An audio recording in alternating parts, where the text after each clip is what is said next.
This protocol is significant as it provides a method for measuring and visualizing FRET or cyclic AMP signals in 3 spatial dimensions in individual cells.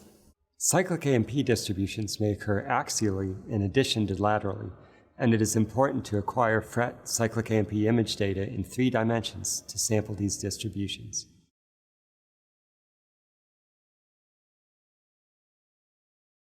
On the day of imaging, warm Tyrode's buffer to 37 degrees Celsius in a water bath, and mount a cover slip seated with the transfected cells of interest into a cell chamber.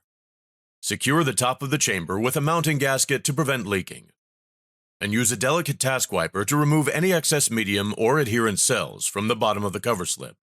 Add 800 microliters of working buffer and 4 microliters of 5 millimolar nuclear label to the cell chamber, and gently rock the chamber for 5 to 10 seconds.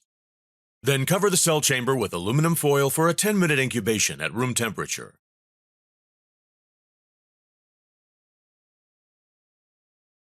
To image the cells, select the 60x water immersion objective on a confocal microscope equipped with a spectral detector, and add a drop of water to the objective. Place the loaded cell chamber onto the microscope stage, and tune the filter knob to select the appropriate filter set. Select the fluorescence wide field mode, and use the eyepieces to select a field of view containing cells expressing the FRET cyclic AMP sensor. Open the imaging software, select the confocal mode, and unlock the laser interlock button. Open the A1 settings menu. Check the boxes corresponding to the 405 and 561 nanometer laser line.